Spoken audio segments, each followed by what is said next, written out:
नमस्कार, राष्ट्रपोस्ट से मैं पवन केसवानी। छत्तीसगढ़ के बलौदाबाजार जिले के एसपी कलेक्टर के संयुक्त कार्यालय में हुई आगजनी की घटना को करीब 1 महीना होने को जा रहे हैं और इस मामले में सबसे ज्यादा संदिग्ध बताए जा रहे भिलाई के विधायक देवेंद्र यादव के विरुद्ध अभी तक कोई कार्रवाई नहीं हुई। इसे लेकर राजनीतिक गलियारों में तरह तरह की चर्चाएं चल रही है। इस बीच गिरफ्तारियों की संख्या 155 तक पहुंच गई है। बालोद युवक कांग्रेस के जिला अध्यक्ष शैलेंद्र बंजारे और प्रवीण महिलांगे की गिरफ्तारी हुई है। इस पूरे मामले में जहां हम पहले से एक आशंका व्यक्त कर रहे थे और जो एक कर सबूत सामने आ रहे थे, उससे इतना तो स्पष्ट था इसमें बाहरी तत्वों का हाथ है।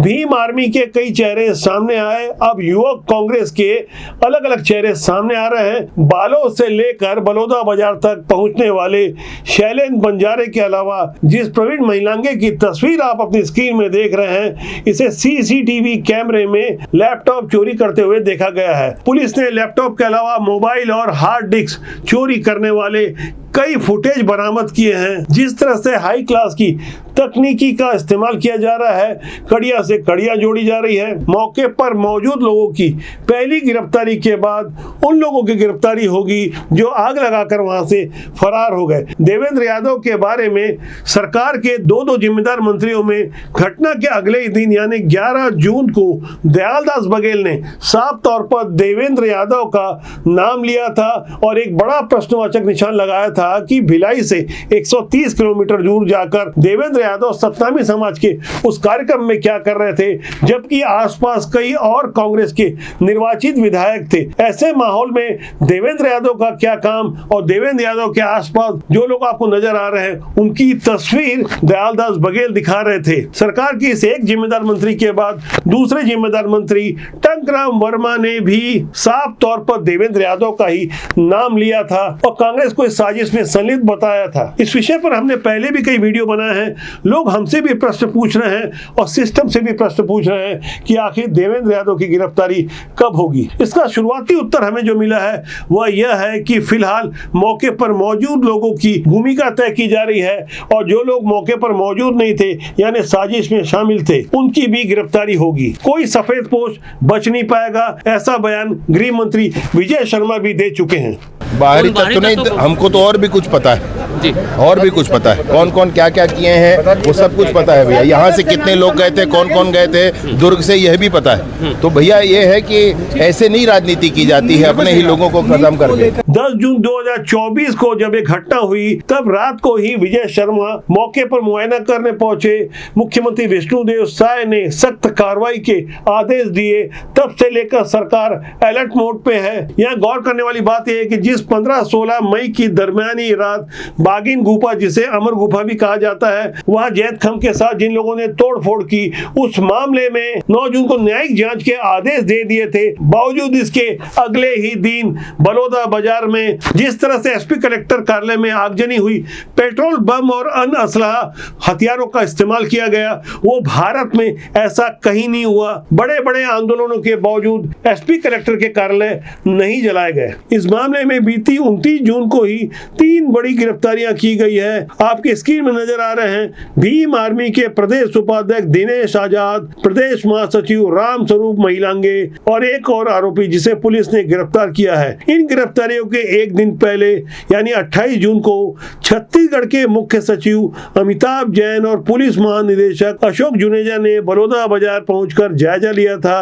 बलौदाबाजार के इस दंगा कांड के 15 दिन बाद सूर्यकांत वर्मा नामक एक युवक को गिरफ्तार किया गया। बताया गया कि ये बलौदाबाजार कांग्रेस विधानसभा इलाके का अध्यक्ष है। इसके साथ 7 गिरफ्तारियां हुई थी। एक एक कर कांग्रेस और युवक कांग्रेस और एनएसयूआई से जुड़े लोगों की गिरफ्तारियां हो रही है। इससे इतना तो स्पष्ट हो रहा है कि साफ तौर पर यह कांग्रेस के जिम्मेदार लोग इस पूरी घटना में साफ तौर पर शामिल नजर आ रहे हैं। खासकर जिस तरह से देवेंद्र यादव का नाम सामने आ रहा है तो बताया जा रहा है कि देवेंद्र यादव कांग्रेस की एक अलग ही लाइन लेकर चल रहे हैं। उनका नाम राजनीतिक गलियारों में कांग्रेस के नए प्रदेश कार्यकारी अध्यक्ष के रूप में चल रहा है। इसे लेकर छत्तीसगढ़ कांग्रेस के सर्वे सर्वा बने हुए भूपेश बघेल और चरणदास महंसरी के नेता परेशान हैं। देवेंद्र यादव लगातार छत्तीसगढ़ के उन इलाकों में दौरा कर रहे हैं जहां उनकी उपस्थिति वांछनीय नहीं है।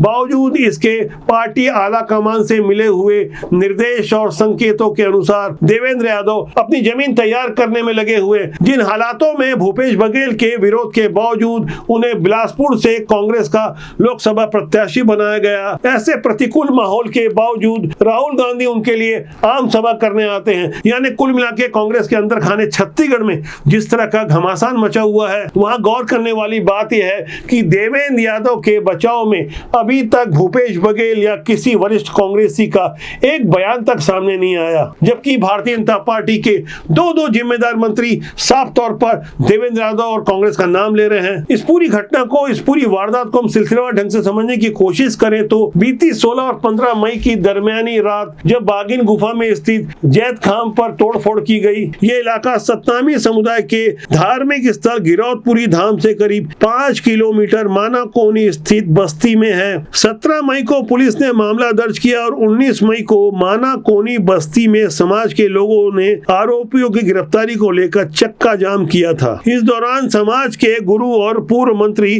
गुरु रुद्र कुमार ने कार्रवाई की मांग की थी, जबकि भाजपा से जुड़े गुरु खुशवंत साहब ने कांग्रेस सरकार में हुए प्रदर्शन की याद दिलाई थी। 19 जून को पुलिस ने बिहार से आए हुए 3 युवकों को गिरफ्तार किया और एक थ्योरी बताई कि नल जल योजना कार्य के ठेका मजदूर थे, ठेकेदारों ने उन्हें पेमेंट नहीं दी तो गुस्से में उन्होंने जैत खाम के साथ तोड़फोड़ की। इस थ्योरी पर लोगों को यकीन नहीं हुआ, लोगों का आक्रोश बढ़ता गया। आंदोलन का हवा देने सोशल मीडिया से कहीं आगे कुछ लोग मौके पर पहुंचकर उपद्रव हिंसा की मानसिकता को खाद पानी देने में लगे रहे। लगातार नए सिरे से जांच की मांग के बीच 8 जून को कलेक्टर ने प्रशासनिक और पुलिस अफसरों और समाज के लोगों के साथ शांति समिति की बैठक बुलाकर अपील की कि आंदोलन से बचें। उसके बाद 9 जून को, जैसे मैंने पहले बताया, कि मुख्यमंत्री और गृह मंत्री की पहल पर न्यायिक जांच की बात सामने आई। बावजूद इसके 10 जून को बलौदा बाजार में जो कुछ हुआ उससे शांति और अमन का संदेश देने वाले सतनामी समाज के एक आंदोलन को बदनाम करने में कुछ बाहरी तत्व सफल हुए। इस पूरी घटना में जिस तरह से कांग्रेस के युवा पदाधिकारी सामने आ रहे हैं और देवेंद्र यादव की भूमिका जिस तरह से सामने आ रही है, बदले हुए राजनीतिक हालात में देवेंद्र यादव जो अपनी नई भूमिका की तैयारी कर रहे हैं, ऐसे माहौल में देवेंद्र यादव की गिरफ्तारी नहीं होना क्या संकेत देता है, इसे हम लगातार समझने की कोशिश कर रहे हैं और अपना मुंह बंद रखे हुए उन नेताओं पर भी हम नजर रखे हुए हैं जो बात बात पर तीखी प्रतिक्रिया देते हैं। लेकिन देवेंद्र यादव के बचाव में छत्तीसगढ़ कांग्रेस का सबसे बड़ा चेहरा बने हुए भूपेश बघेल आखिर चुप क्यों है? ऐसे तमाम प्रश्नों का जवाब हम बहुत जल्दी देंगे। राष्ट्रमोद आपका अपना जनमंच है, हमारी कोशिश है कि राजनीति से जुड़ी ऐसी तमाम अनसुलझी पहेलियों का जवाब दें जिसे जानना समझना आपको बहुत जरूरी है। हमारा मानना है कि राजनीति बुरी नहीं होती, उसमें काम करने लोग अच्छे या बुरे होते हैं। तो मेरा आपसे आग्रह है कि आप अच्छे लोगों को राजनीति में प्रमोट करें, या आपको ऐसा लगता है कि आप देश और समाज के लिए बेहतर कर सकते हैं तो हर अच्छे व्यक्ति को राजनीति में आगे आना चाहिए। तो आज के लिए इतना ही। मेरा आपसे आग्रह है कि चैनल को देखें, लाइक करें, शेयर करें, सब्सक्राइब करना ना भूलें, जिससे आपका और हमारा साथ ज्यादा मजबूती से लंबे समय तक बना रहे। नमस्कार।